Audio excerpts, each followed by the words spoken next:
I knew something was wrong the moment my suitcase wheels touched the old wooden porch. 5 years away from Portland had changed me, but the house should have stayed the same. It was the home my father built with his own hands, the place he left to me and my twin sister Elena in his will, the only real anchor our family had left. But that evening, as I slid my old brass key into the lock, a cold heaviness pressed against my chest, as if the house itself was holding its breath. The door opened with a soft groan. I stepped inside, already forcing a smile, ready to call out, "Surprise!" ready to throw my arms around Elena and feel that familiar comfort of having my other half close again. Instead, I heard a man's voice pierce through the silence. "If you do not scrub that stain in the next 30 seconds, I swear I will make you sleep outside again." My body froze. Every muscle tightened. The suitcase slipped from my fingers and hit the floor with a dull thud. I stood in the doorway of the living room, blinking once, twice, unable to believe what I was seeing. Elena was kneeling on the hardwood floor, her shoulders hunched, her hands trembling as she scrubbed at a dark patch with a soaked rag. She wore a filthy apron with faded letters smeared across the front. Ellison Property. Servant. Servant. In our own house. Our father's house. The house we grew up in. My twin sister, who once debated philosophy with me until 3 in the morning, who could run faster than me in every high school race, who laughed so loud the neighbors once complained, was now kneeling like a prisoner. And behind her stood Brett Camden, our stepfather. A thick leather belt hung loosely from his hand as if he had just used it or planned to. He was towering over her, his expression twisted with irritation, not even noticing me yet. For a moment I could not breathe. I had left Elena with him after Father died because she told me she was fine. She insisted she just needed time. She said Brett was helping her manage the estate while I studied abroad. My throat tightened. Everything inside me went cold and hot at the same time, like two storms colliding. Brett finally turned. His entire demeanor changed in a heartbeat. The anger vanished. His face brightened into an unnerving, almost oily cheerfulness. "Maria. What a surprise." He dropped the belt behind his leg, trying to hide it. "Elena is just helping with chores. You know how she likes to keep busy." Elena scrambled to her feet, shoving the degrading apron behind a couch cushion as fast as she could. She kept her eyes down, her breathing shaky and uneven. Her hands were trembling. She could not even look at me. I stepped closer, my heart pounding so hard I could hear the blood in my ears. "Elena." I whispered her name like a plea. Like a prayer. She forced a smile that did not touch her eyes. "Hey, I am fine. Just tired." Her voice cracked on the last word. I saw it as she pushed a strand of hair behind her ear. A bruise, dark purple and yellowing, wrapped around her forearm like a handprint. She saw me looking and quickly tugged her sleeve down. Behind her, Brett placed a firm hand on her shoulder. Not affectionate, not supportive, but possessive. His eyes met mine with a warning so sharp it sliced right through the air between us. I felt my stomach twist. This was wrong. Deeply wrong. Elena had always been expressive. Even when she was sad, she would talk. But now she moved like someone waiting for permission to exist. A small sound came from behind Elena. I looked down and saw something I had not noticed when I first walked in. A metal dog bowl with a name scratched on it. Ellie. My lungs tightened, and for the first time in years, I felt tears rise behind my eyes. What happened here? What happened to my sister? I forced myself to swallow the storm rising inside me because one thing was absolutely clear: if I reacted too fast, too emotionally, I would make things worse for her. So I stepped back, pretending to compose myself, pretending I did not want to tear the house apart with my bare hands. While Brett patted Elena's shoulder, she finally glanced at me. For half a second, a flicker of fear, a flicker of hope, a silent message in her eyes.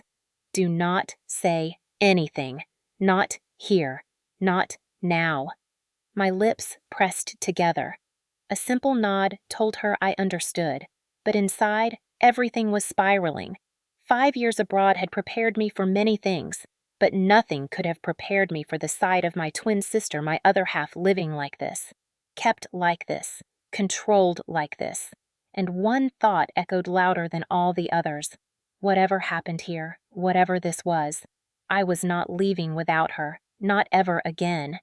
When I left Portland 5 years ago, I believed I was doing the right thing. I had earned a research fellowship to study cultural anthropology at the University of Melbourne, a chance to finally pursue the dream I had shaped since high school. Elena pushed me to accept it. She hugged me at the airport, her hair tied in the same loose braid as mine, and told me not to worry about her. "You deserve this. Go. I will handle things here." We were 28 then, still young enough to believe that life would wait for us to grow into it. I promised I would visit often, but between coursework field studies and long months in remote research sites, time slipped through my fingers like water. Elena insisted she was fine. Every call ended with her assuring me that she was busy, that she was volunteering at the library, that she was meeting friends. When our father died during my second year abroad, I begged Elena to let me fly home immediately. She told me not to. The funeral was small, only a few relatives and neighbors, and she said she wanted to protect me from losing momentum in my program. Her voice had been steady, soft, almost too calm, but I believed her. I had no idea that grief can make someone hide the worst parts of their life, especially when they are trying to protect the only person they have left. Over time, our calls shortened. Elena always seemed tired, always spoke in hushed tones, sometimes whispering as if she did not want someone to hear. When I asked if she was safe, she laughed nervously and changed the subject.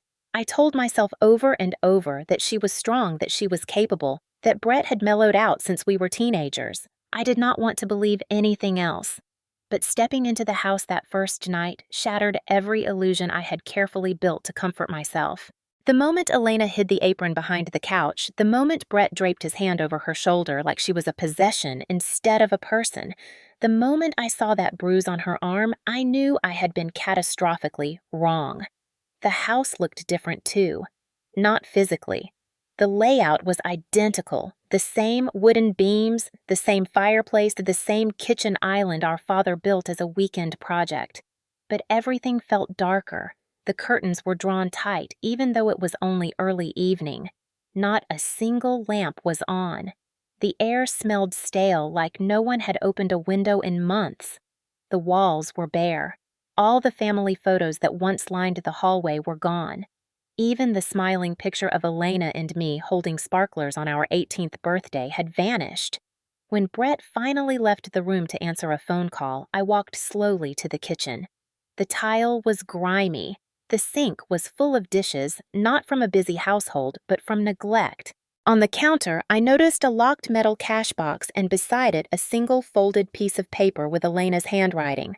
A chore list: wake at 5, clean kitchen, wash bedding, scrub floors, iron Brett's shirts. No mention of breakfast. No mention of rest. No mention of anything a normal adult would plan for herself. I picked up the list. My hand shook. Elena had always been organized, but she used bright colors, sticky notes, and messy doodles. This list was written in jagged, tight handwriting. It did not look like her. When Brett returned, I slipped the paper into my pocket. Elena saw me do it. Her breath caught, but there was relief behind her fear. Later, when she went upstairs to prepare the guest room for me, I told Brett I wanted to stretch my legs around the house. He grunted approval, not really caring. I climbed the staircase slowly, feeling the weight of a place that should have felt like home, but instead felt like a cage.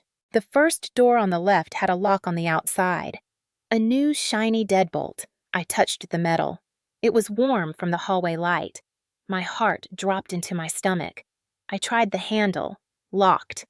I whispered Elena's name, even though I knew she was in the room at the end of the hall. No answer. I moved to her actual bedroom. She was making the bed, smoothing the blanket the way she used to when we were kids. Except now her movements were rushed, almost frantic. I stepped inside. "What happened to your room?" She stiffened. "What do you mean?" I pointed to the door with the deadbolt. "Elena, whose room is that?" She swallowed hard. "That used to be mine." "Why is it locked?" "Brett says I forget things. Sometimes I wander at night. He says it is for my safety." Her voice wavered on the word safety. I felt a sharp pull in my chest as if someone had hooked a thread through my ribs and yanked. Elena had struggled with anxiety since her teens, but she had never wandered in her sleep, Not once. I remembered waking up in the same bed during thunderstorms, her clinging to me wide awake and whispering stories to calm herself. Elena had never been unsafe with herself, just unsafe around the people who claimed to care for her. When she bent down to tuck in the sheets, her shirt lifted slightly. More bruises on her back. Round ones, long ones, some old, some fresh. I clenched my jaw so hard I tasted metal. Who did that to you? Her shoulders tensed. She turned away from me. Just accidents. I bumped into furniture. Elena. I stepped closer. Tell me the truth. She looked at the doorway as if expecting Brett to appear at any moment. She shook her head silently, begging me not to push. The fear in her eyes was not the kind that comes from clumsiness. It was the kind that grows in someone who has learned there are consequences for speaking. I wanted to scoop her into my arms and drag her out of that house right then, but she was trembling, not from cold, but from terror. If I forced her, Brett would take it out on her the moment I left the room. I forced myself to breathe. I had to be smart, not explosive. Not yet. As I reached for her hand, I noticed something else. Her fingertips were cracked and raw, the skin reddened from excessive scrubbing. It looked like she had been handling harsh cleaning chemicals without gloves. A chill slid down my spine. Something was very wrong here. Deeply wrong. And as I took in the dim hallway, the locked door, the emptiness in her once bright eyes, a truth settled heavily inside me. Whatever had happened in my absence, whatever Elena had been living through it, had been escalating for a long time. I had not been home in 5 years. And in those 5 years, my twin sister had been slipping into a nightmare she was too afraid to speak about. My guilt tightened around my throat. I had left her. I had trusted her reassurances. I had believed she was strong enough. But strength means nothing when you are isolated, when you are controlled, when someone has methodically stripped away every piece of your freedom. When Brett's voice echoed from downstairs, sharp and irritated, Elena flinched so hard she nearly dropped a pillow. She did not look like my sister in that moment. She looked like someone trained to expect pain. That was when I knew. There was no misunderstanding, no paranoia, no exaggeration. Something was happening here. Something cruel. Something deliberate. And if I wanted to save her, I needed to understand it fully. I needed to know exactly how deep this nightmare went. I waited until Brett stepped outside to smoke before I made my move. Elena had slipped into the bathroom with a basket of towels, and through the narrow crack in the door, I saw her wiping her eyes with the corner of her sleeve, as if trying to erase the exhaustion from her face. I pushed the door gently. Elena jumped at the sound, clutching the towels to her chest. For a moment, she looked like she might scream, but when she saw it was me, her shoulders sagged in a mixture of relief and fear. I stepped inside and closed the door behind me. Before she could flinch, I reached over and turned on the faucet, letting the water run loudly. The steady rush filled the small room, creating the kind of noise that swallows secrets. Her eyes followed my hands. "Maria, what are you doing?" My voice was low but urgent. "We need to talk, and we need to talk now." She shook her head immediately. "No, not here. Not now. He will hear us." "Elena," I turned on the water. "He cannot hear anything except his own ego when he is outside. Talk to me. Tell me what is going on." She pressed her lips together, trembling. She kept adjusting the towels in her arms as if the motion might hide the shaking in her fingers. For a long moment, I thought she would refuse. Then something in her cracked. Her body slumped against the counter as if she had been holding herself upright out of sheer will for years and had just run out of strength. "He controls everything." Her voice was barely above a whisper, yet every word hit me like a hammer. "Everything." "What do you mean, everything?" He took my bank card, my access to the joint account Father left us. He said I was irresponsible with money and that he would manage it until I proved I was stable. My jaw clenched. "You are 33. You do not need to prove anything to anyone." She shook her head again, her eyes darting back and forth like she was watching shadows that were not even there. He makes me show receipts for every dollar I spend. If I need anything personal toothpaste or shampoo, he says I have to earn it. Earn it, Elena. She swallowed. He takes my phone when he leaves the house. Says I am too anxious to handle social media. That the internet will confuse me. Confuse you. You have been online since we were 15? You used to run an entire fan forum by yourself. She let out a broken laugh, a sound that belonged to someone I did not recognize. That was before. Before what? Before he started locking the doors. My breath caught. Locking which doors? All of them. The front door, the back door, my bedroom. He keeps the keys. I felt something dark coil inside me. A heat, a violence I had not felt in years. Elena continued. Her voice trembled with every word. He makes me wake up at 5 every morning. He says I need routine to keep my mind stable. He leaves a list on the counter. If I miss anything on it, he gets angry.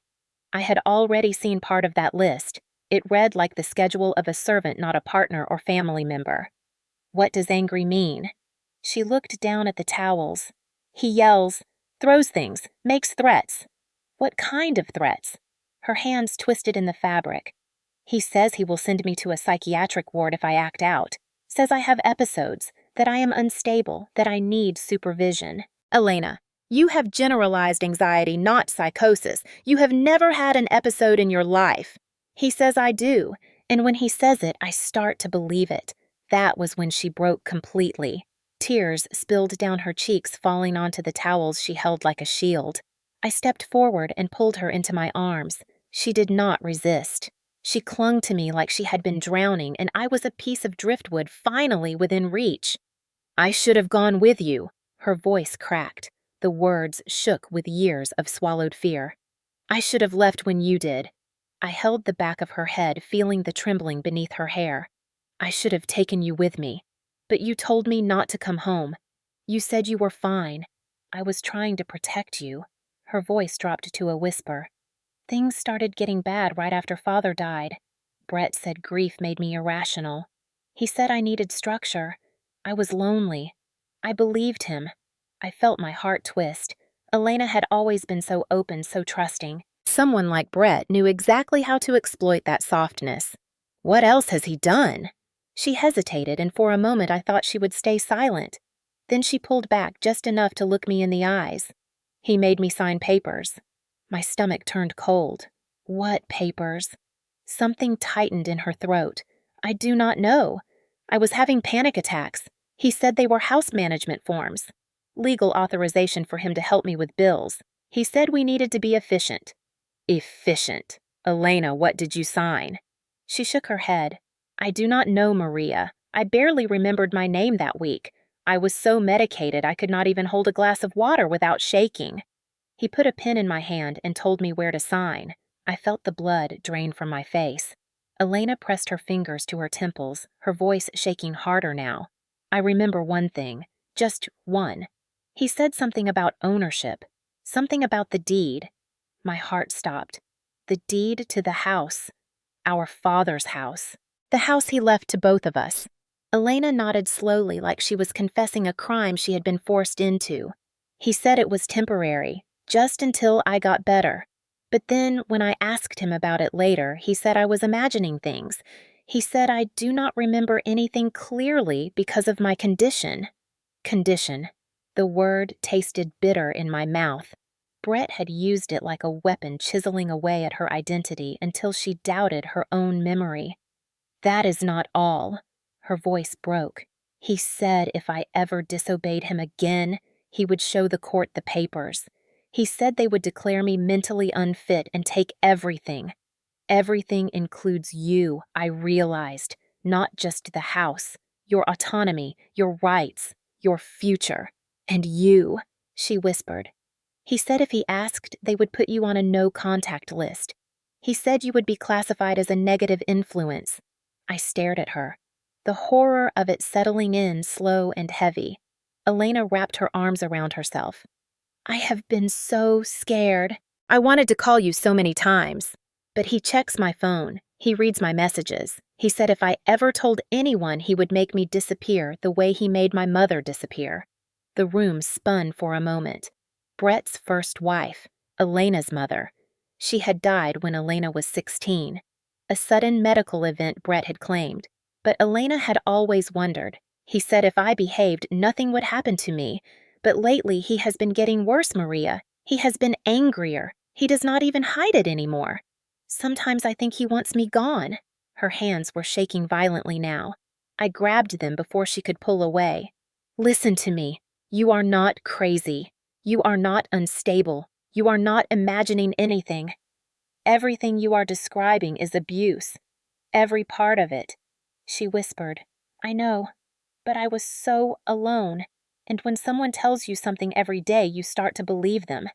I felt rage surge through me, hot and sharp, but I forced myself to speak calmly.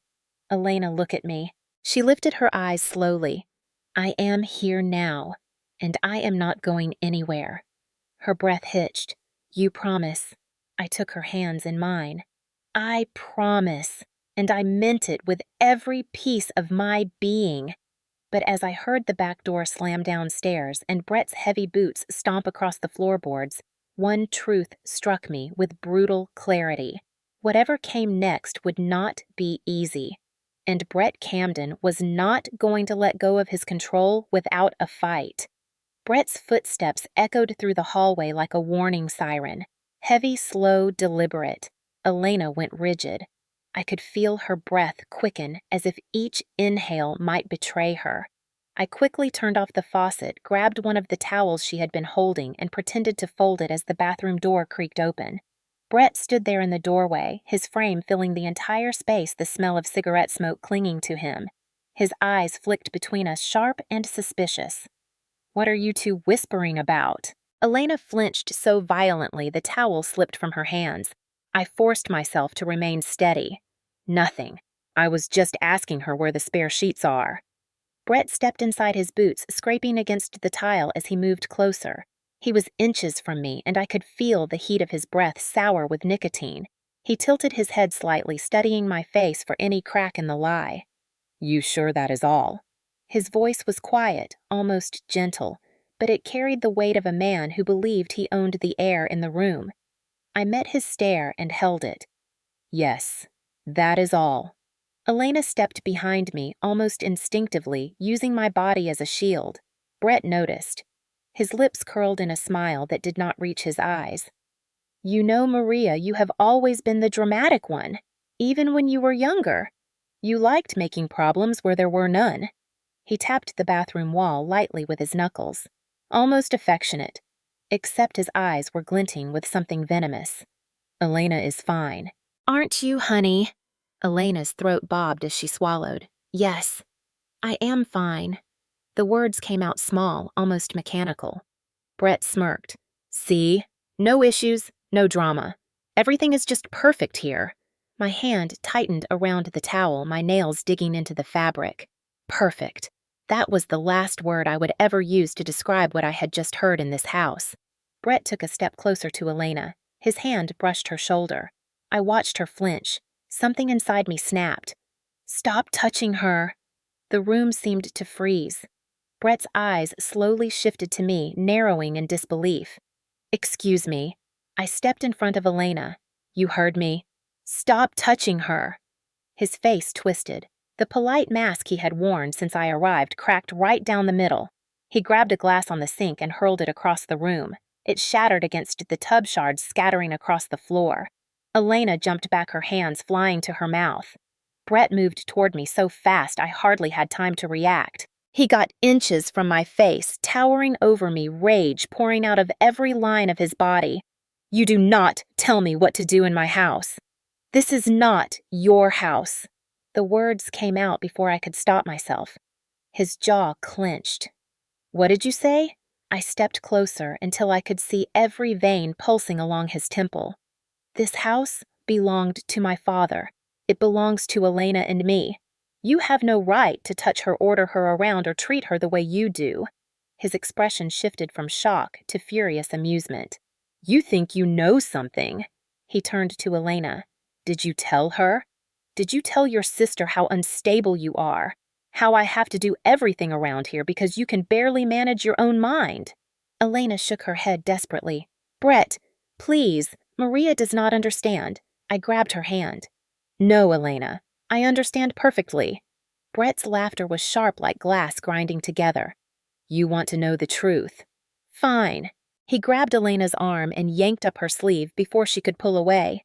Dark bruises shaped like fingers wrapped around her forearm. Fingerprints. Proof.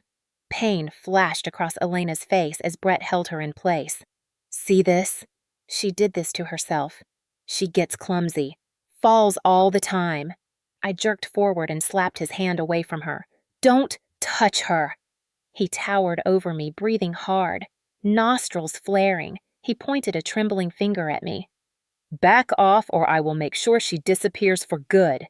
Elena gasped. My blood ran cold. "What does that mean?" His eyes gleamed. "Sometimes people get lost. Sometimes they do not come back. You have no idea what Elena is capable of when she has one of her episodes." Elena shook her head violently. "That is not true." Brett ignored her. "You go poking around trying to find problems and you will only make things worse for her." I felt rage surge through me like fire. "She is not having episodes. You are abusing her." His lip curled. "I discipline her. Like family should." He turned to Elena and slapped her so fast my brain barely processed the sound before I saw her stumble. Her cheek reddened instantly. "See? She needs guidance." My vision blurred with pure fury. I lunged at him. Elena grabbed my arms mid-swing. "Maria, stop, please. If you hit him, he will hurt you, and he will hurt me even more." Her voice cracked raw with terror. It froze me in place. Brett smirked. "That is right. Listen to your sister. I will not warn you again, Maria. Stay out of this." His voice lowered to a deadly whisper.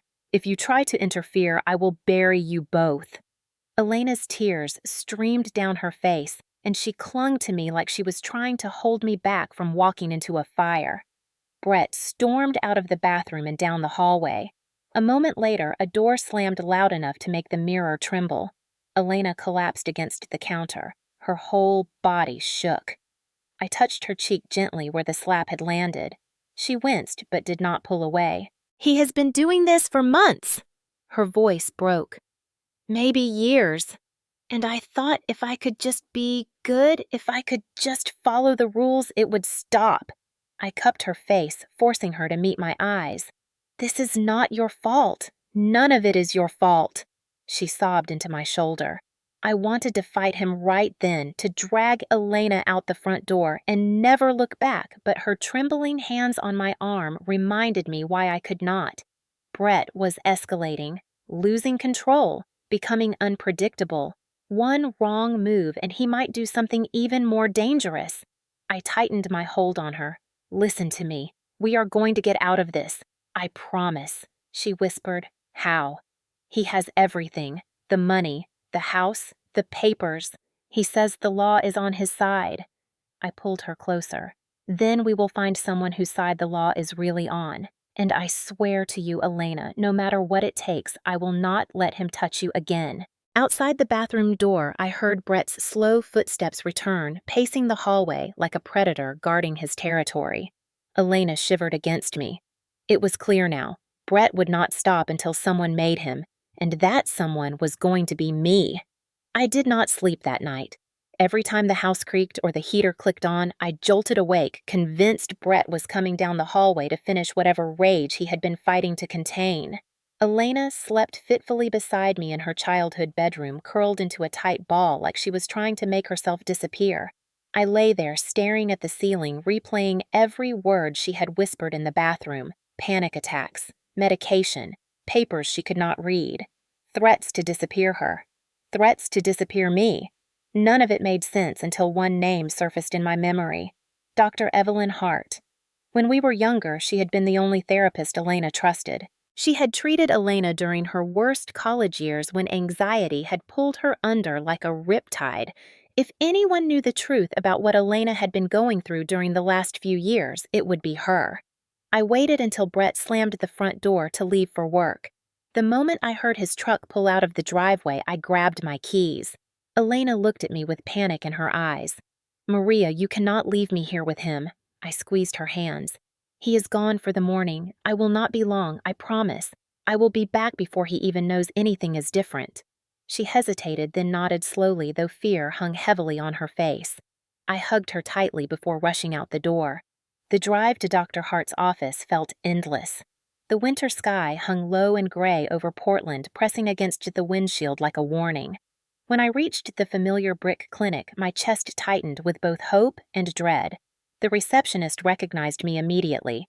"Maria Ellison, it has been a long time. How can we help you?" I leaned against the counter, my hands trembling slightly. "I need to speak with Dr. Hart. It is urgent." She paused when she saw the intensity in my eyes. "Just a moment." Dr. Hart emerged minutes later, her silver hair pulled back, her glasses perched low on her nose. She blinked with surprise when she saw me. "Maria! My goodness! I haven't seen you since your father's service." She placed a warm hand on my arm. "Is everything all right?" The kindness in her eyes almost broke me. "No, nothing is all right. Can we talk privately?" She nodded and led me into her office. The moment she closed the door, I felt my composure unravel. I took a deep breath. "It is about Elena." Her expression shifted immediately from warm to concerned. "Has something happened?" I swallowed hard. "Yes, and I need to know what you can tell me." When I mentioned Elena's name, Dr. Hart moved to her cabinet and pulled out a thick file. She placed it on the desk with a soft thud. I sat down slowly. Dr. Hart pressed her fingertips together. "Tell me what you know." I told her everything. The bruises, the locked doors, the forced chores, the withheld money, the threats, and most importantly, the papers Elena had signed during what she believed was a mental breakdown. Dr. Hart listened without interrupting, though her face grew more troubled with each detail. When I finished, she opened the file and slid a page toward me. "This is from March 2 years ago." I looked at the document. Medical notes, scrawled handwriting dates circled in red. She flipped to another page and pointed with her pen. "Elena came to see me after a severe anxiety episode. She had been experiencing debilitating panic attacks. She was barely functioning." I nodded. "She told me she had been medicated." Dr. Hart sighed and adjusted her glasses. "It was more than medicated, Maria. I prescribed her a strong combination of anxiolytics and sedatives. At that point, she could not manage basic tasks. She was dissociated, disoriented, and cognitively impaired." My throat tightened. Impaired how? Dr. Hart looked me straight in the eyes. She could not process complex information. She could not make independent decisions. Some days she could barely form complete sentences. My chest tightened painfully. So she was not capable of signing legal documents. Dr. Hart's gaze sharpened. "Absolutely not. Let me be very clear. During that period, Elena was not mentally competent to enter into any legal agreement, no matter how small. She should not have been signing anything at all. Not medical forms, not financial paperwork, and certainly not property documents." Property documents. The words made me feel sick. I leaned forward. "Is there anything in your records that proves this?" She pulled out another sheet. "This is a cognitive capacity evaluation I completed during her worst week. It states explicitly that she was suffering from severe dissociation, compromised judgment, and inability to retain new information." She tapped the form. "If someone presented her with a contract during this period, she would not have understood what she was signing." My pulse began to hammer. "This is huge. This could save her." Dr. Hart nodded gravely. "There is more." She picked up her phone and pressed a button. A moment later, a nurse stepped into the office. "Maria, this is Nurse Tanya May." Tanya looked at me with concern. "I remember Elena very clearly. She was one of our most vulnerable patients." I leaned in. "Do you remember anything about her signing papers?" Nurse May exhaled sharply, her eyes darkening. "Yes. One afternoon, she received a get well card from her church group. She tried to sign her name in the reply card, but she could not. Her hand shook so badly I had to guide her wrist. She could not even write her own name." Something cold and powerful swept through me. If she could not sign her own name, there was no way she understood legal documents. Exactly, Tanya said. She would not have been able to comprehend anything presented to her. The room was silent for a moment, as the weight of what they were telling me sank deep into my bones. I felt anger rising inside me, thick and hot. Brett had waited for Elena to hit rock bottom. He had waited until she was drugged and broken. And then he had put a pen in her hand. I looked at Dr. Hart, my voice shaking. If we take this to court, would you testify? She did not hesitate. I will, and so will Tanya. Elena is a vulnerable adult. She was exploited during a medical crisis. That is a felony. My breath caught. So, Brett not only abused her, he stole from her legally. Dr. Hart nodded. Yes, and he used her mental state to justify it. My hands curled into fists. I forced myself to breathe. So legally, what does this mean for her? For us? It means those documents are invalid. Any deed transfer power of attorney or financial authorization signed during that period is void. It means Elena never truly lost her rights. She was robbed of them. I closed my eyes as relief washed over me. Relief mixed with rage so potent it made my vision blur. When I opened them again, I felt a steadiness settle into me. For the first time since I had stepped into that house, I had proof. I had witnesses. I had truth. And I had something even more important. Leverage. I stood up. Thank you, both of you. You have no idea what you have just given us. Dr. Hart gave my hand a firm squeeze. Get Elena safe, Maria, and get her justice. As I walked out of the clinic and into the cold Portland air, I felt something inside me ignite. Brett thought he had buried every trace of Elena's identity under fear medication and lies. He thought she would never have the strength to fight back, but he had forgotten one thing. Elena had a twin, and no one hurts one half of a pair without awakening the other half's fury. I drove back to the house gripping the steering wheel so tightly my knuckles turned white. The folder Dr. Hart had given me sat on the passenger seat, heavy as stone, thick with medical records, cognitive evaluations, and handwritten notes. It was more than evidence. It was a blueprint of Brett's cruelty, and it was the key to destroying him. The house looked deceptively calm when I pulled into the driveway. The curtains were drawn sunlight, barely able to slip through the sides like frightened whispers. Elena peeked through the front window, her face pale and drawn. She opened the door before I knocked and pulled me inside. Did he come back early? She shook her head. No, but he called. He sounded angry. He said something about needing to check things around the house when he returns. Her breath trembled. Maria, what did you find? I handed her the folder. She opened it and read the words on the first page. Cognitive capacity evaluation. Severe dissociation. Not competent for legal decisions. Her knees buckled and she sat heavily on the couch. So I didn't imagine it. I wasn't crazy. I knelt in front of her. You were never crazy. You were sick. And he used it. He preyed on it. Elena closed her eyes, letting the truth wash over her. When she opened them, there was a flicker of fire inside, fragile but real. What do we do now? We get help. Real help. Someone who knows how to take men like Brett apart, piece by piece. I had already searched during the drive back and found exactly the name I needed. Fiona Graves. Portland's most feared attorney in cases of exploitation, domestic coercion, and vulnerable adult abuse. 55. Unyielding. Brutally effective. Known for shredding abusers in court with surgical precision. I called her firm. When her assistant heard Dr. Hart's name, they scheduled me for an immediate consultation. Elena grabbed my hand as we drove. She stared out the window, watching the Portland streets blur past in winter gray. Do you really think someone can help us? I squeezed her fingers. Someone will, and I think we just found her. Fiona's downtown office towered above the riverfront, a glass monolith reflecting the cloudy sky. The lobby smelled of cedar and expensive coffee, and the floor gleamed like polished obsidian. Elena clung to me as we stepped into the elevator, tension radiating off her like heat. When we reached the 15th floor, a sleek sign waited on the wall, Graves and Associates. The assistant greeted us and led us into a conference room with sweeping views of the Willamette River. When Fiona finally walked in, the temperature of the room seemed to shift. Her presence was sharp, calculated, commanding. She wore a fitted charcoal blazer, her silver-streaked hair pulled back in a tight knot. She shook my hand with a grip that suggested she crushed opponents for breakfast.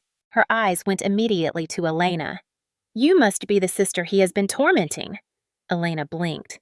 "How did you know he was tormenting me?" Fiona sat folding her hands over a leather legal pad. "Because abusers follow patterns, and your sister here already looks like someone carrying secrets she shouldn't have had to hold." Elena lowered her gaze. Fiona turned to me. "Tell me everything." I did.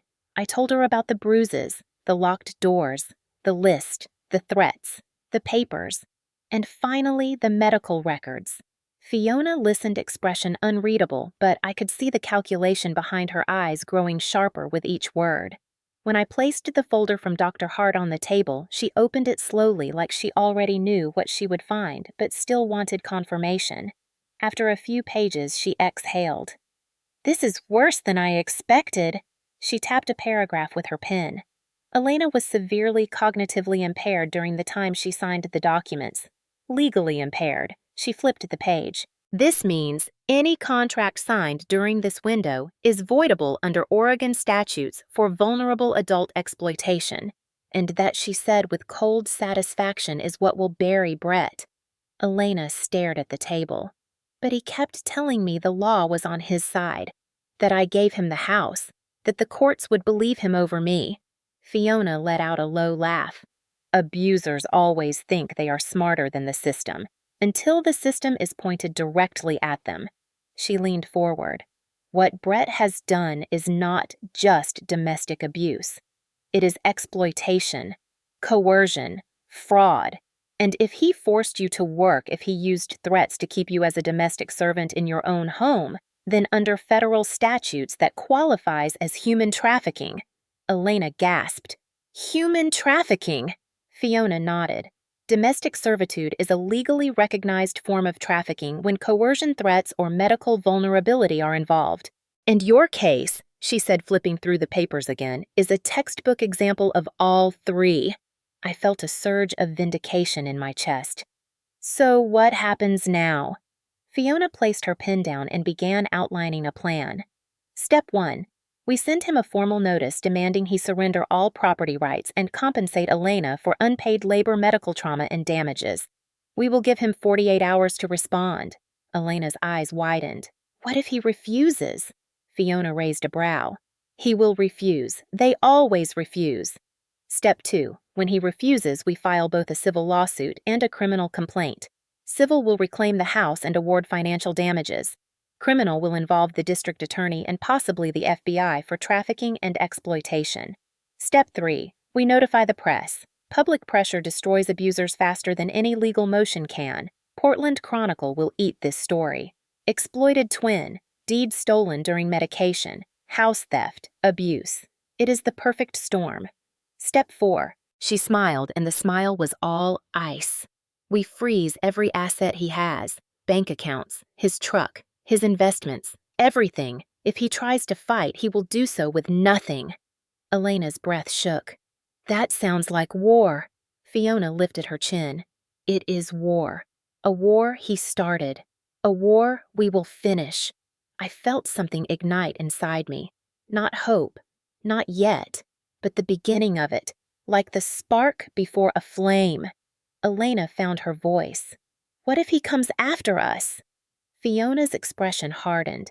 "He already has. That is why step 1 also includes filing an emergency protective order the moment he receives the notice. You will not be alone. You will not be unprotected. And if he so much as steps foot on your front lawn, he will be arrested." Elena swallowed hard. "I never thought anyone would believe me." Fiona nodded. "That is what abusers rely on. Silence, shame, confusion. But the moment one person listens, their entire structure collapses." She closed the folder. "I will draft the notice today and deliver it to him in the morning." Elena looked at me, her eyes wide, filling with tears. "Maria, What if this actually works?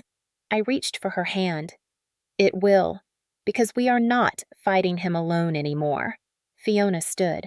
And because now he has made the biggest mistake an abuser can make. He left a paper trail. She tapped the folder with her finger. And trust me, ladies' paper trails destroy monsters. As we left the office, Elena held onto my arm, her steps unsteady but lighter than they had been since I arrived, and for the first time I saw something I feared I would never see again. My sister looking forward, not back. Fiona insisted on accompanying us to deliver the 48-hour notice. She said it was necessary both legally and strategically. But as we drove back to the house, I could feel Elena's grip tightening on the fabric of her coat, her breath hitching each time the truck rolled over a bump in the road. She had not stepped into that house with any sense of safety for years, and now we were walking straight into the lion's den with a stack of papers that would rip the mask off the monster who lived inside it.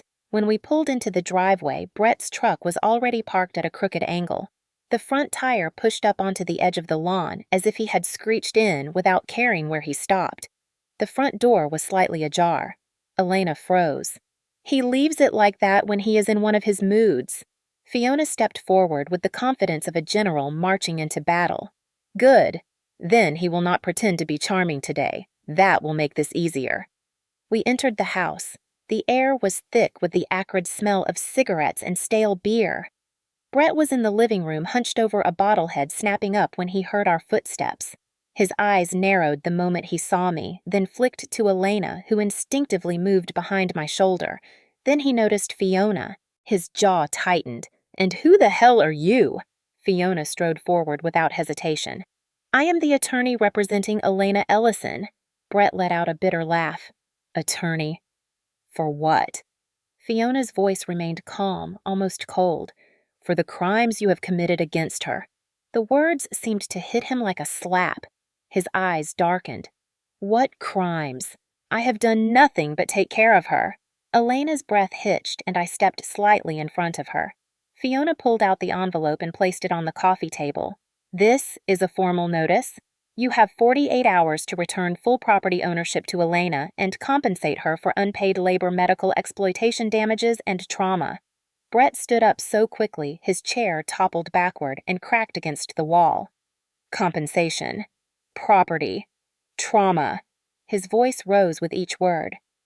You have no idea what you are talking about. Fiona tilted her head slightly. I have medical records from Dr. Hart proving Elena was legally incompetent to sign anything during the period in which you coerced her into transferring the deed. I have cognitive assessments, medication logs, and 2 medical professionals willing to testify. Her tone remained level as she continued. And we have documented evidence of forced labor coercion, financial control threats of institutionalization, and physical abuse. Each one of those is a crime. Combined. She paused. They form a pattern of human trafficking under federal law. Brett's face turned a deep shade of red, the kind of red that comes from rage that has nowhere left to hide. Human trafficking, he spat the words. You insane people think you can storm into my house and throw around accusations. Fiona leaned forward slightly. It is not your house. It never was. It was left to Elena and Maria. You stole it through fraud. Brett slammed his fist into the wall. The drywall cracked under the force. Elena jumped at the sound, trembling violently. I instinctively pulled her closer. Fiona did not flinch. Let us be clear. You have 48 hours. Return the property. Pay damages. Or we initiate both civil and criminal proceedings. The FBI will receive our formal complaint the moment the deadline passes. Brett's breath came in harsh bursts. He looked at Elena with a mixture of betrayal and hatred. So this is what you want. You want to ruin me. You want to destroy everything I built. Elena shook her head frantically. No, I just want my life back.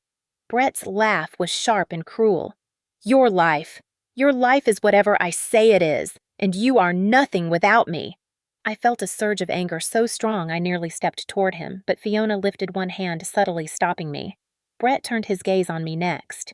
This is your fault. You come back here after 5 years and think you know anything. You don't know what she is like. You don't know what she puts me through. I took a breath. I know enough. Brett moved closer until he was only a few inches from my face, his voice dropping to a dark growl. Get out of my house. Now. I held my ground. No. He lunged forward, but Fiona stepped between us so quickly, Brett actually stumbled. Mr. Camden, she said sharply, do not touch my client's sister. Brett's eyes shook with suppressed violence. Who do you think you are? Fiona's tone sharpened. The woman who will make sure you spend the rest of your life paying for what you have done. Brett's chest rose and fell rapidly. You think I am afraid of you? I have friends, influence. People in this city owe me favors. You have no idea who you are dealing with. Fiona opened the envelope fully and began pulling out documents. Here is what I know. She placed each paper in front of him like daggers. You stole a house from a woman while she was in a medically incompetent state. You forced her into domestic servitude. You kept her isolated, controlled her finances, her movements, her communication. You physically harmed her. You threatened institutionalization to maintain control. That is trafficking, Mr. Camden, and you will go down for it. Brett's voice rose into a scream. You cannot take her from me. I will not let you. Fiona's expression went icy. You don't have a choice. Brett's face twisted. In one swift motion, he swept the papers off the table, sending them flying across the floor like scattered shrapnel. He pointed at Elena, his hand shaking with fury. You think she will be safe without me? You think she can survive out there alone? She is nothing. He stepped forward. And if any of you try to drag her out of this house, I swear to God I will burn this place to the ground with all of you in it. The room went dead silent. Elena's breath faltered. A sound escaped her throat, soft and frightened. Fiona stared at Brett with an expression that could have cut glass. Thank you, Mr. Camden. He blinked. For what? She pulled out her phone and pressed record, for giving us documented evidence of intent to commit arson and bodily harm. Brett's face went sheet white. Elena grabbed my arm. Maria, we need to go. Now. Fiona nodded sharply. Ladies toward the door. Brett roared. You are not taking her. He lunged again, but this time I was ready. I positioned myself between him and Elena, forcing him to stop or slam into me. Fiona raised her voice with the authority of a judge. If you touch her, I will call the police and have you arrested on the spot. Brett froze, chest-heaving fists clenched so tightly his knuckles turned white. Get out! Now! Fiona smiled faintly, gladly. But remember, the clock is ticking. He stood there shaking with hatred, red-faced and trembling as we backed out of the house. Elena kept her head down, gripping my arm with both hands, her nails digging into my skin. Once we crossed the threshold, Brett slammed the door so hard the windows rattled. Elena collapsed against me, breaking into sobs she had been holding back for years. Fiona placed a hand on her shoulder. You did well. Very well. Elena wiped her face. He will come after us. Fiona nodded. He will try. That is why our next steps are immediate. We file for a restraining order today, and tomorrow morning we file the complaint with the district attorney. I looked at Elena, her breath trembling, her eyes terrified but glowing with something new, determination. Fiona met my gaze. You both need to understand something. Today was the last day Brett Camden gets to control anything. From this moment forward, we dismantle him piece by piece. The morning after Brett's outburst felt strangely quiet, like the brief stillness before a storm breaks open the sky. Elena sat at the kitchen table in my small rental downtown, wrapped in a gray blanket, her fingers curled around a mug she wasn't drinking from. Her eyes were puffy from hours of crying, but there was something else in them now. A faint, flickering resolve. Fiona arrived just after 8, carrying a leather briefcase and the calm intensity of someone who had already mapped out the next 72 hours like a battlefield. She set her files on the table and looked at Elena first. Are you ready? Elena hesitated. Not really, but I do not want to be afraid anymore. Fiona nodded. That will be enough for today. She pulled out a stack of printed pages. The complaint is filed, both civil and criminal. The restraining order hearing has been granted an emergency slot for this afternoon. Elena stiffened. This afternoon. Fiona gave a crisp nod. Yes. Brett will be served within the hour. Elena's breath caught, but she didn't look away. Then let him be served. Something in Fiona's expression softened for just a moment. Good, because things are about to move quickly. She slid another document across the table. This is the article going live in 10 minutes. My stomach tightened as I picked it up. The headline was bold, almost brutal. Local man exploits grieving twin seizes inherited home through fraud and abuse. Beneath it was a photo of the house, its white porch railings and familiar oak tree now appearing sinister. A smaller photo showed Elena, her face pale and shadowed, a bruise still faintly visible near her temple. She covered her mouth with her hand when she saw it. I am not ready for people to see me like this. Fiona pulled up a chair across from her. Elena, this will be uncomfortable. I will not pretend otherwise. But silence is how men like Brett thrive. Exposure is how they fall. The Portland Chronicle article continued in unforgiving detail. A grieving daughter trapped in her own home. A forged transfer of title during a period of medical incapacity. Locked doors, withheld finances, forced labor, emotional coercion, psychiatric threats. It was all there piece by piece, stitched together with the precision of investigative journalism.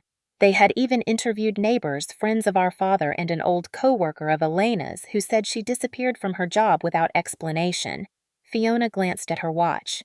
5 minutes until publication. This will spread quickly. Portland Chronicle has partnerships with multiple outlets. Within an hour, the story will reach the regional news. I looked at Elena. Are you sure you can handle this? She wiped a tear, but nodded. If this is what it takes, then yes.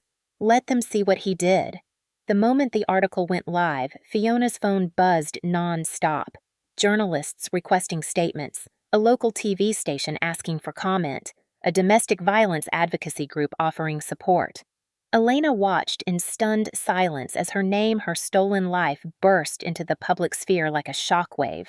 Then something unexpected happened. The comments section beneath the article filled at lightning speed. Hundreds of strangers expressing outraged sympathy and disbelief. A woman wrote, I lived next door to Brett years ago. He always made me uncomfortable. I am not surprised. Another wrote, my sister went through something similar. Tell Elena she is not alone. And then the hashtag began. Justice for Elena. It appeared once then, twice then, a dozen times, and soon it spread across Twitter and Facebook like wildfire. Within an hour, it trended locally. 2 hours later, statewide. By lunchtime, it reached national attention. Women from all over the country shared stories of controlling partners, manipulative spouses, forced isolation, fraudulent signatures and bruises hidden under long sleeves. Elena stared at the screen, her expression shifting from shock to something almost like grief. Why are all these people supporting me? Fiona sat beside her.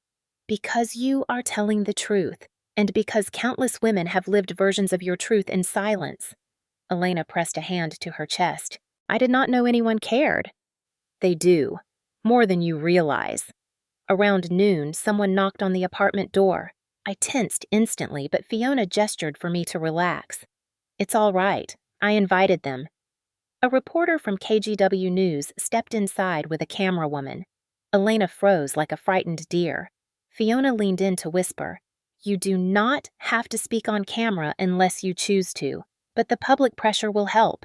Elena's voice shook. What if Brett sees it? Fiona placed a hand on her shoulder. He already knows what is coming. Now we make sure everyone else does too. Elena took a breath. Then I will speak. Only a little. The interview was gentle, careful. Elena kept her face partially turned away from the camera, but she spoke with a quiet power that surprised even me. I was isolated. I was afraid. I thought no one would believe me. I thought it was my fault. As the reporter listened, tears filled her eyes. By the time they left, Elena was shaking, but something inside her had shifted. When she looked at me, she did not look small anymore. She looked awake. After lunch, Fiona drove us to the courthouse for the restraining order hearing. The courthouse steps were lined with people more than I expected. Some held signs: "Protect survivors," "Believe women," "Justice for Elena." Elena's knees wobbled and she clutched my arm. "Are they here for me?" "Yes." She covered her mouth with her hand. "I cannot believe this." Fiona straightened her blazer. "This is what happens when the truth is louder than the fear." The hearing was quick. The judge reviewed the medical records, the cognitive assessments, the evidence of coercion, the threats Fiona had recorded, and the newly published article. Brett was not present, but his attorney was. A heavy-set man in an expensive suit stood up and said, "Your Honor, my client denies all allegations. He claims Elena has a history of exaggeration and emotional instability." Fiona rose slowly, her expression a controlled blaze. "Your Honor, the medical evidence speaks for itself. Elena was impaired during every documented signature. She was subjected to coercion control and threats. Her condition was exploited, and as of yesterday, her abuser threatened to burn down the house with witnesses present." The courtroom murmured. The judge barely hesitated. "Restraining order granted. Effective immediately. Brett Camden is prohibited from approaching, contacting, or surveilling Elena Ellison or Maria Ellison. Violation will result in arrest without bail." Elena exhaled a shaky breath that sounded like the first real inhale she had taken in years. When we stepped outside, the crowd was even larger. Microphones extended toward Elena, but she clung to me, overwhelmed. Fiona stepped forward and addressed them. "My client has survived years of abuse, coercion, and fraud. We are pursuing justice through both civil and criminal channels. We ask for privacy as the legal process unfolds." The reporters nodded respectfully, backing away.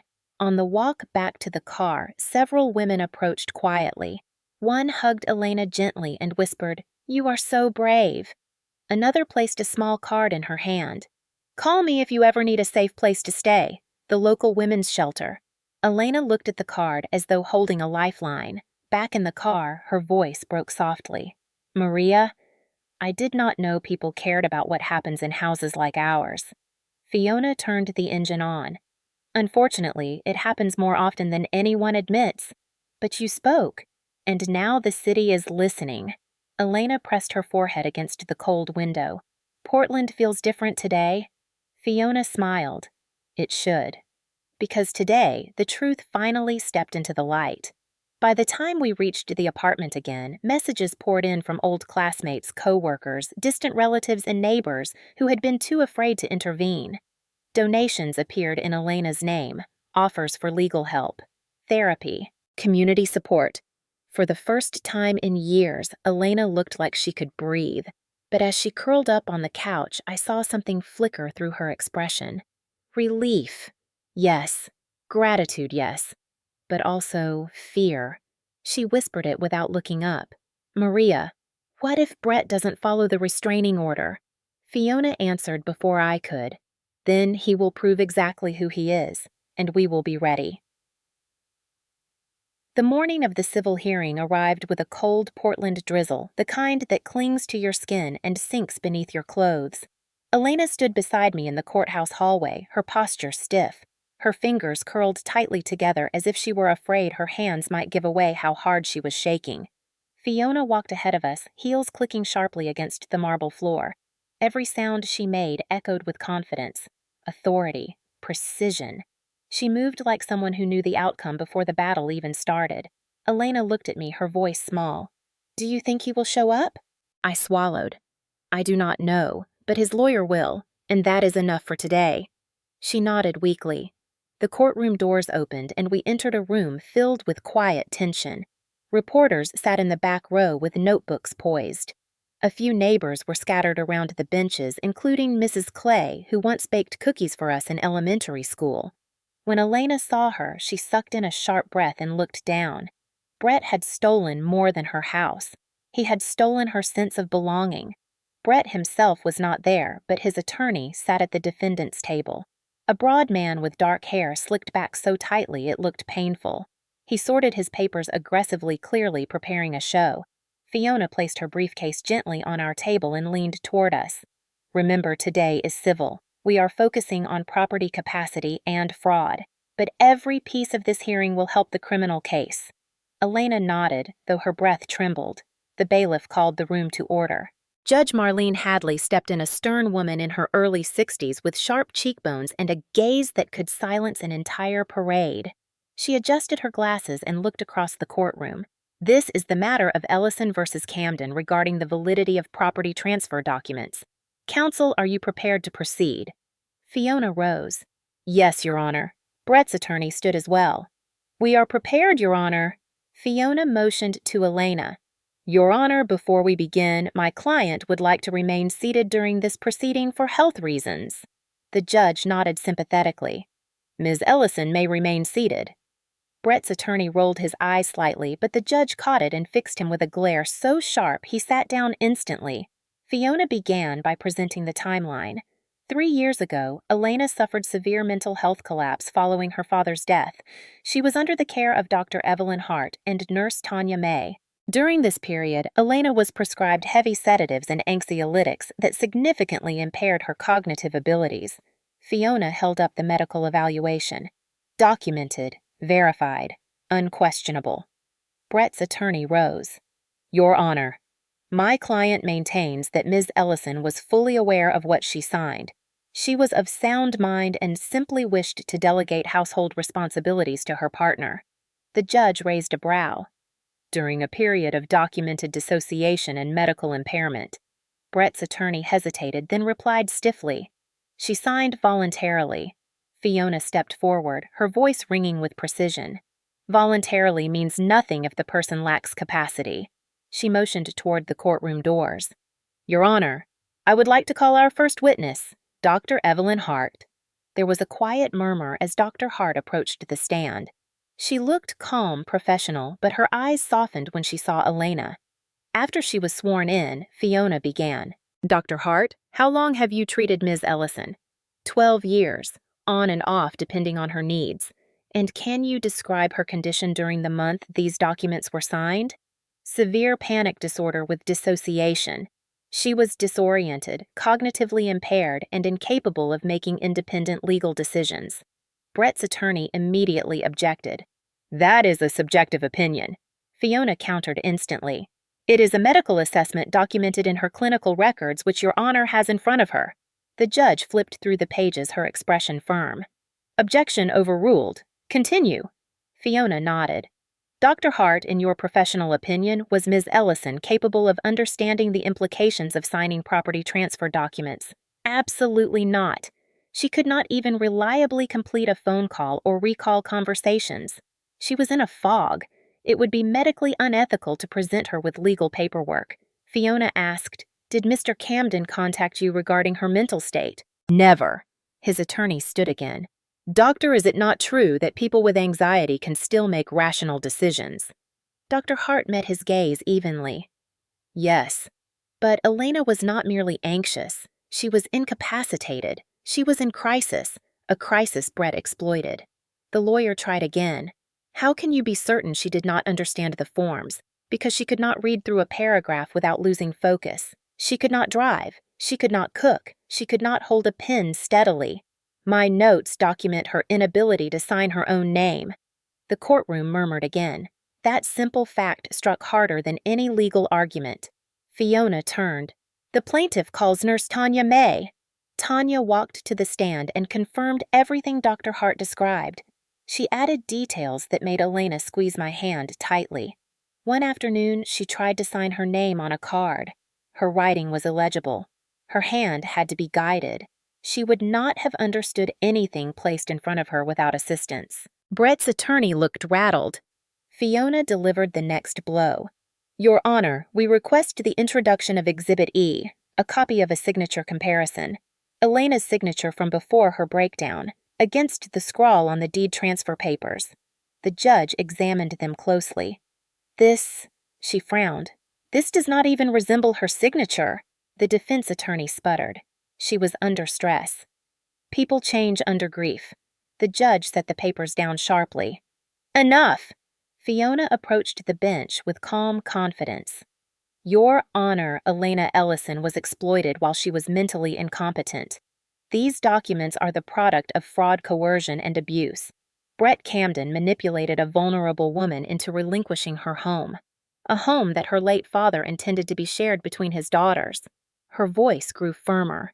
We request the immediate nullification of all property transfer documents, restoration of full ownership to Elena and Maria Ellison, and court-ordered protection for both sisters. Brett's attorney stood for a final attempt. Your Honor, this is blown wildly out of proportion. There is no proof of coercion. Fiona turned to him. We have eyewitness testimony. We have medical records, we have digital timestamps, and we have my client's abuser threatening arson and bodily harm on a recorded device. Silence fell like a weight across the room. The judge stared at the attorney. You failed to disclose any mitigating evidence, and your client is not present to defend himself. Brett's attorney swallowed. He is unavailable today, Your Honor. The judge's expression hardened. Then I will make this very simple. She lifted the page and read aloud. Based on the overwhelming evidence presented, the court finds that Ms. Elena Ellison was not legally competent to sign any property documents during the period in question. The transfer of property to Brett Camden is hereby declared null and void, effective immediately. Elena gasped. I felt her hand tremble violently in mine. The judge continued. Full ownership of the Ellison home is restored to its rightful heirs, Elena and Maria Ellison. Gasps rippled through the courtroom. Reporters scribbled furiously. Tears streamed down Elena's face. The judge wasn't done. Furthermore, due to documented threats, allegations of coercion, and recorded statements indicating potential arson, the court grants a temporary protective order pending criminal investigation. Brett Camden is prohibited from approaching or contacting the plaintiffs in any capacity. Violation will result in immediate arrest. Brett's attorney tried to speak. Your Honor, this is outrageous. The judge slammed her gavel. Sit down. He sat, hard. Elena turned to me with wide, shaking eyes. We are free. We actually got it back. I pulled her into my arms. Yes, we did. When the judge dismissed the courtroom, people approached Elena offering gentle words of relief and congratulations. But beneath her tears, beneath her trembling smile, there was still fear. A shadow. Because Brett was not a man who accepted defeat. He was a man who simmered, brooded, exploded. As we walked out of the courthouse into the damp Portland air, Elena whispered, Maria. His eyes when he left that house yesterday. I nodded slowly. I know. She wiped her cheeks. He is not done. I swallowed the truth heavy in my chest. No, he isn't. But neither are we. The rain had not stopped since the courthouse ruling. It came down in steady sheets, tapping against the apartment windows like insistent fingers. Elena had fallen asleep on the couch, still clutching the folded copy of the court order as if it were the only thing tethering her to safety. I stood beside the window watching the streetlights blur under the weight of water, feeling that familiar pressure in my chest, the kind that says danger is near. Fiona had warned us earlier that day. Brett is volatile. Desperate people do desperate things. Lock your doors, close your blinds. Do not open the door for anyone. I took her advice seriously, but night has a way of breathing life into old fears. I made tea, though my hands shook enough to spill some. I checked the locks again, then again. Every small sound in the hallway made my heart pound. At around 11:30, Elena stirred. She blinked groggily. Is it morning? No, still late. Go back to sleep. She sat up slowly. Maria, do you think he hates me that much? I sat next to her, brushing a strand of hair behind her ear. He hates losing control. And you leaving him meant losing everything he built his life around. Elena nodded, chewing her lip anxiously. I do not want him to come after you. I shook my head. We are safer together. She leaned against me, breathing shakily. I was about to suggest we move to the bedroom when a sound drifted through the window. A crunch, like gravel under tires. Too slow, too intentional. I froze. Elena lifted her head, sensing the shift in my posture. What was that? Stay here. I crept to the window and parted the curtain just enough to see outside. A figure stood near the curb, dark coat soaked through, shoulders hunched, face partially shadowed. Even from the distance, I recognized the stance, the stiff, rigid posture, the simmering rage radiating through stillness. Brett. My blood ran cold. He lifted something in his hand, a red canister. Gasoline. I whispered Elena. Move away from the window. She scrambled backward. My voice came out in a trembling whisper. He is here. Her face drained of color. What? What is he doing? I watched as Brett tilted the canister and poured a thick stream of gasoline across the front walkway, his movements slow and deliberate as if savoring each second. Then he lifted his head toward our window. His eyes glowed with a feral, unhinged fury. I ducked back immediately. Maria! Elena's voice cracked. I grabbed her shoulders. We need to get to the back door. Now! But before we could move, Brett's voice erupted from outside, muffled by the storm, but chillingly clear. If I cannot have the house, if I cannot keep what is mine, then no one will. Elena slapped a hand over her mouth. He is going to burn it. I darted to the hallway, grabbed my phone, and dialed 911. 11 with shaking fingers. The operator answered instantly. What is your emergency? My voice trembled. My sister's abuser is outside our apartment. He has gasoline. He is threatening to set fire. The operator's voice became urgent. Stay where you are. Officers are en route. Are there any weapons? I do not know. He could have anything. Stay on the line. But I could not. Brett suddenly pounded on the front door so violently that the frame shook. Elena screamed and collapsed into my arms. Brett shouted, voice cracking with rage. You stole everything from me. You ruined me. And now you will pay. His fist hit the door again. Wood splintered.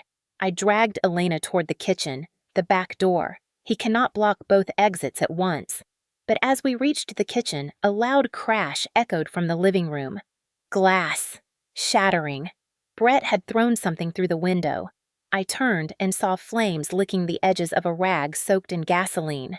A Molotov. Fire spilled across the floor, spreading rapidly as the rag sputtered and flared. Smoke curled up the wall in twisting black tendrils.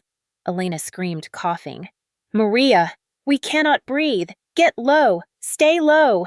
I grabbed a wet dish towel and held it against her mouth. The fire spread faster than I imagined. The smell burned my throat. Heat exploded across the room. Brett's silhouette appeared through the broken window frame, distorted by flames.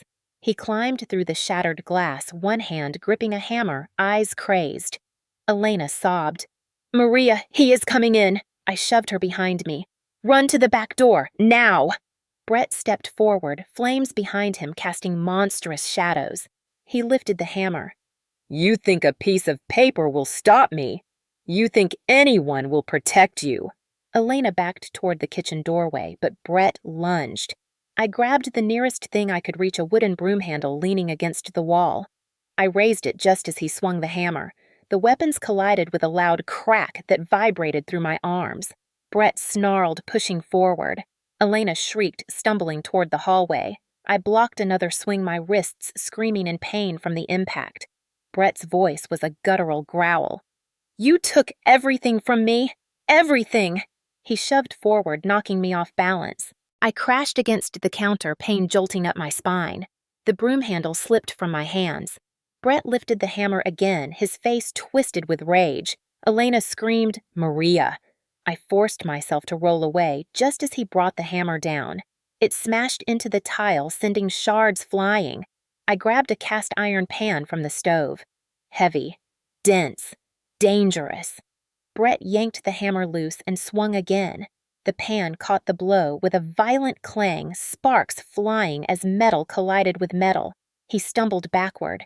I seized the moment and swung the pan hard. It struck his shoulder. The impact made him shout in pain and drop the hammer. Elena stood frozen in the hallway doorway, trembling uncontrollably. Brett recovered quickly, rage twisting his features. He lunged toward her. No! I hurled myself into him, slamming him against the wall. Smoke thickened around us. Flames crawled across the ceiling. Suddenly, red and blue lights flashed through the window. Sirens. Close. Very close. Brett froze. For a fraction of a second, uncertainty flickered in his eyes. Then footsteps pounded up the stairs. Police! Open up! Elena let out a choked sob as Brett shoved me away and bolted toward the broken window. But before he could climb out, the door burst open and 2 officers stormed in. Drop your weapon. Hands where we can see them. Brett spun around, panting wild-eyed. He stepped toward Elena again, and the officers fired a taser. Brett convulsed, collapsing to the ground with a strangled groan. Elena collapsed to her knees, shaking violently, tears streaming down her face. I pulled her into my arms, coughing from the smoke, holding her as tightly as I could. The officers dragged Brett away, handcuffing him as he cursed and thrashed. One officer hurried toward us. Are you injured? We shook our heads, coughing too hard to speak.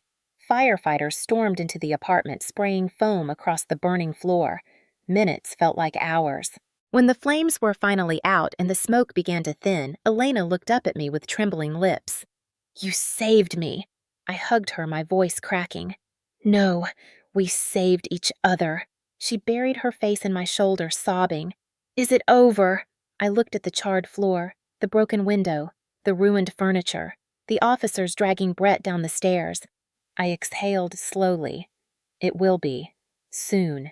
Very soon. The courthouse felt different this time. Not tense, not uncertain. Heavy, like the air itself understood what today meant. Elena held my hand as we walked up the granite steps, her grip so tight her knuckles turned white.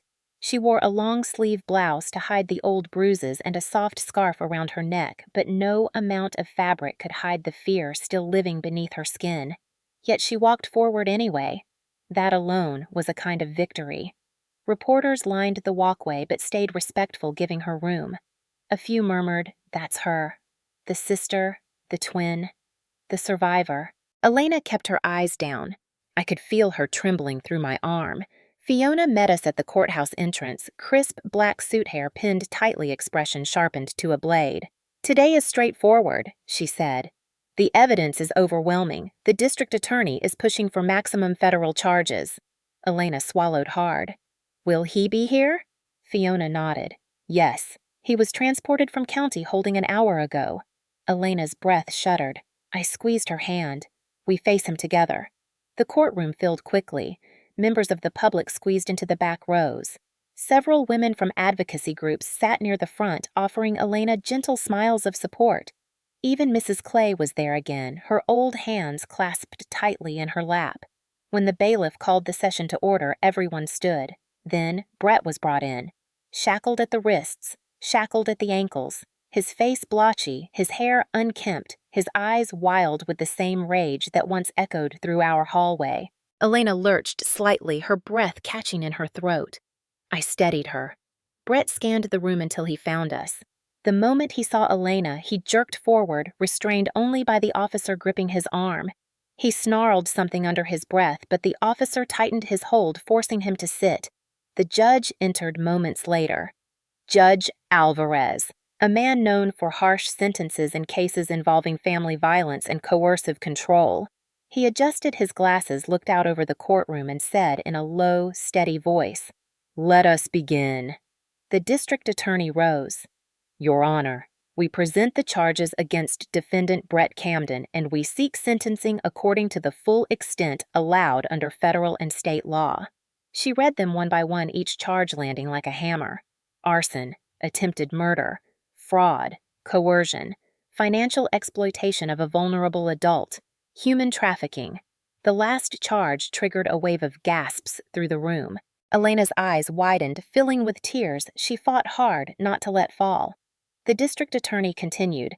The defendant knowingly isolated Ms. Ellison, withheld her finances, forced her into unpaid domestic labor, threatened her with institutionalization, limited her communication with others, coerced her into relinquishing property, and exercised complete control over her daily movements. These actions align precisely with federal human trafficking statutes. Brett's attorney jumped to his feet. "Your Honor, the prosecution is inflating domestic conflict into federal crimes." The judge raised a hand slowly. "Sit." The man sat, face pale.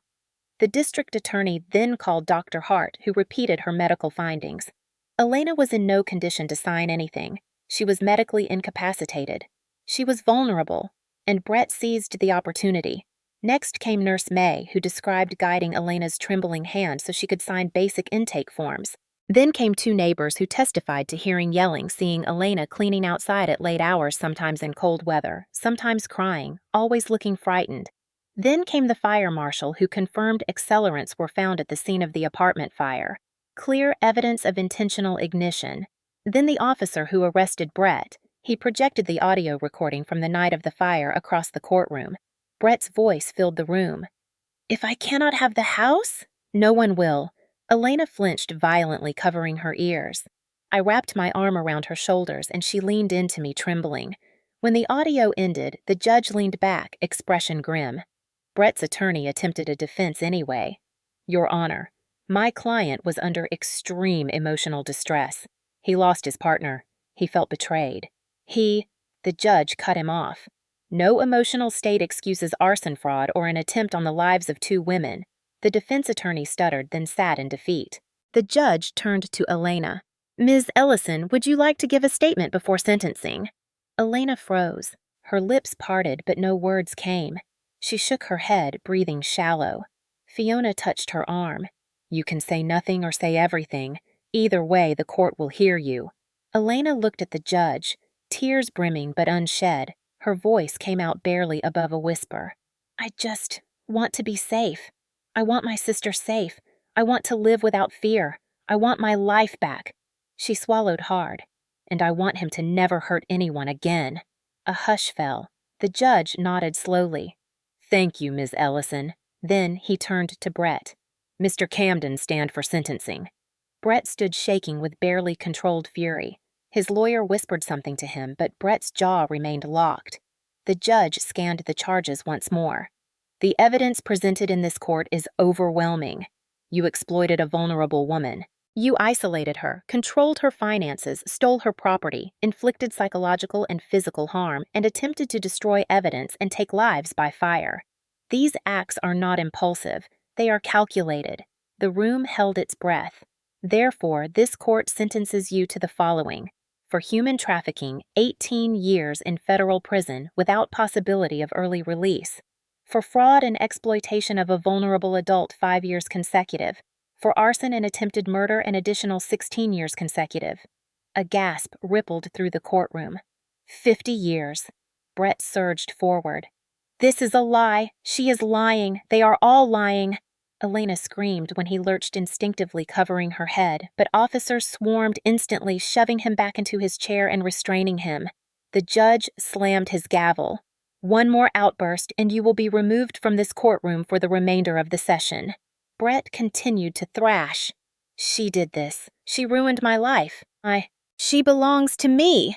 Elena broke into sobs, pure, shaking sobs that filled the room. I wrapped both arms around her as officers dragged Brett backward, securing him in restraints designed for high-risk defendants. The judge's voice echoed through the courtroom again. "Additionally, Mr. Camden, you are ordered to pay $1.8 million in restitution to Ms. Elena Ellison and Ms. Maria Ellison, compensating for financial losses, property damages, unpaid labor, emotional trauma, medical costs, and long-term psychological harm." Brett choked out a laugh. "I do not have that money," the judge replied coldly. "Then your assets will be liquidated. Your home, your accounts, your vehicles, your investments. Everything." The courtroom felt electrified. Justice was no longer a concept. It was tangible, sharp, real. Brett was dragged toward the exit, still cursing, still fighting. But the chains held, the officers held, the law held.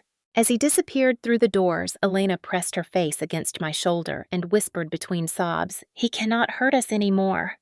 "Right." I kissed the top of her head, feeling tears sting my own eyes. Never again. Fiona packed her files slowly, watching Elena with an expression softer than I had ever seen from her. "Today," she said, "is the day the story changes. Forever." Elena lifted her head, wiping her tears. Her voice was fragile, but certain.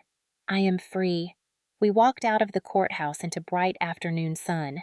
For the first time in years, Elena turned her face toward the light. Not hiding, not shrinking, just breathing. The first morning after the sentencing felt unreal, like the air itself was lighter, like the shadows that once clung to the corners of the house had dissolved overnight.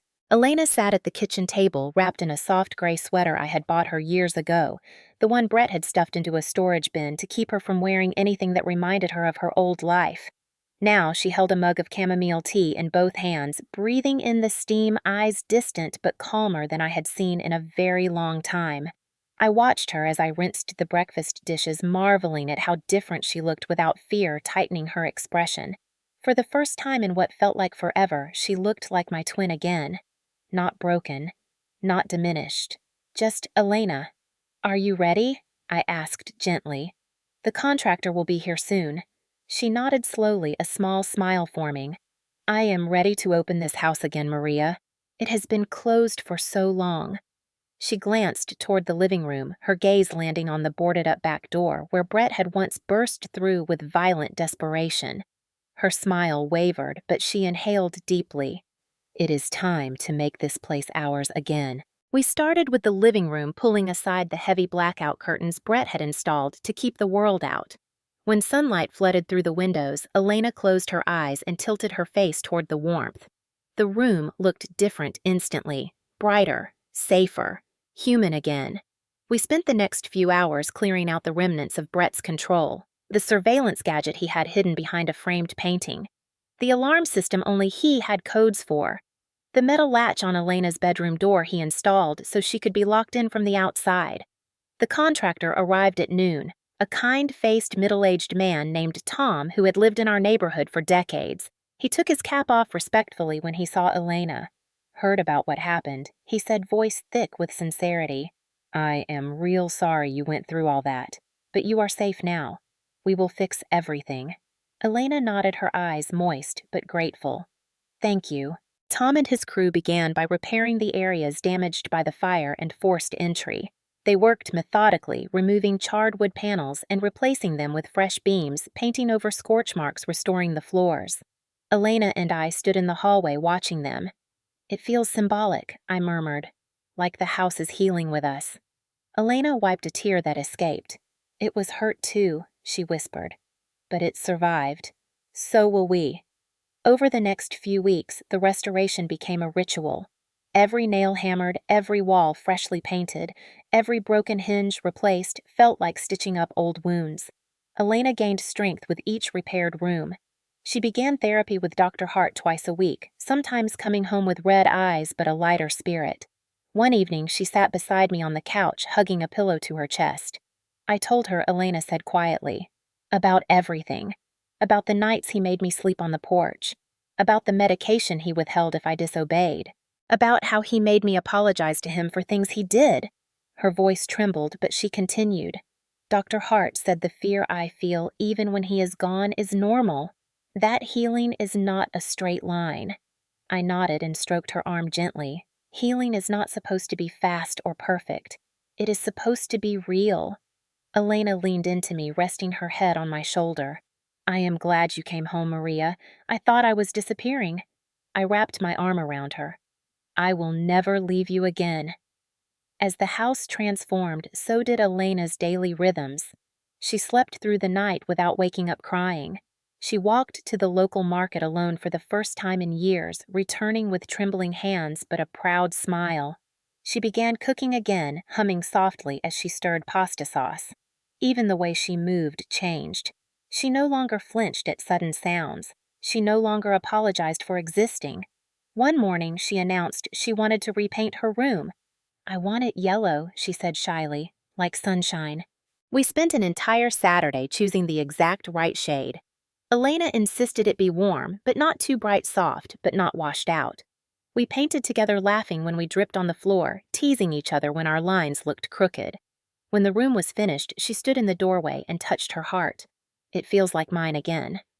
Later, we tackled the garden. The place had become overgrown during Brett's reign, the flowers dead, the soil-dry weeds creeping over the walkway. Elena knelt in the dirt with gloved hands and whispered an apology to the rose bushes our father had planted decades earlier.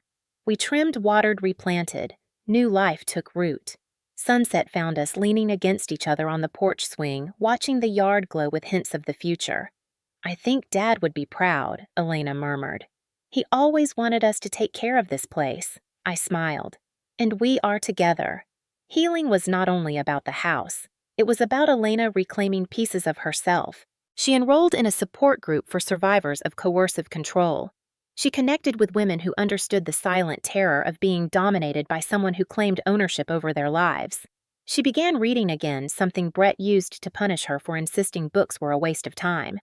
One evening, I found her curled up on the couch with a blanket deeply engrossed in a novel. That image alone almost brought me to tears. A few weeks later, Elena approached me shyly. "Maria, I want to start something. A fund or a program. Something to help women like me who have been trapped and did not know how to get out." I felt warmth fill my chest. "That is a beautiful idea." We met with Fiona, who loved the concept. She helped us set up a nonprofit organization, the Ellison Sisters Foundation. Its mission was simple: to support victims of domestic violence, coercive control, and human trafficking. The first donation came from the restitution Brett was forced to pay.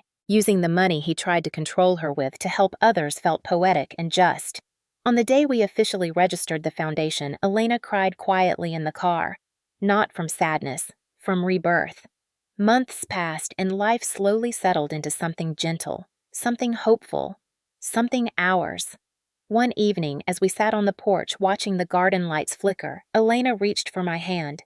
"Maria, you did not just save me. You brought me back to life." My throat tightened. I squeezed her hand. "You saved yourself. I just walked beside you." She shook her head with a soft smile. "We saved me together." The sun dipped low over Portland, casting orange and pink across the sky. The house behind us was no longer a prison. It was home again, and for the first time in a long time, the future did not look frightening. It looked wide open and full of light. Have you ever come home only to realize that everything you thought was safe had changed beyond recognition? Have you ever opened a familiar door and felt your entire world tilt as the truth crashed down around you? That was what happened to me. And maybe, in your own way, something similar has happened to you or someone you love. If my story resonates with you, if it stirred something inside your chest, or reminded you of a time when you had to fight for someone who could not fight for themselves, then I want to hear it. Your voice matters. Your experience matters. Your survival matters. So, let me ask you this sincerely. Have you ever had to protect someone you love from the very people who were supposed to protect them? Have you ever watched a family member shrink under the weight of fear or manipulation and felt powerless until the moment you finally said enough? Tell me where you are watching from right now. Tell me what time it is as you listen to this story. Tell me what part of it hit closest to your heart. Maybe you are sitting in your kitchen finishing your morning coffee. Maybe you are winding down after a long shift. Maybe you are listening late at night because silence is when these stories hit the hardest. Wherever you are, whatever you have lived through, you are not alone. And if you are a survivor yourself, or if you are supporting someone who has let this story be a reminder, abuse hides in places we never expect. It disguises itself as love, as authority, as responsibility, as family. It convinces victims that silence is safer than truth, that obedience is safer than resistance, that shame is stronger than hope. But here is something I learned the hard way. Darkness cannot survive once the truth is spoken, and abusers cannot thrive once even one person decides to stand up and say no more. If there is a person in your life who needs help, I hope this story gives you courage to reach for them. If you are the one hurting, I hope this story gives you courage to reach out for help. Healing is possible. Justice is possible. Freedom is possible. And sometimes the first step is simply telling your story. So right now, I invite you to share something, a memory, a moment, a feeling, a prayer, or even just your location and current time. You never know who might read your words and feel less alone because of them. Thank you for staying with me through this journey. Thank you for listening. Thank you for choosing compassion in a world that often forgets it. And remember this one truth, the one that carried me and my sister out of darkness. Family is not about blood. Family is about the people who stand by you when everything else falls apart. Where are you watching from, and what time is it right now?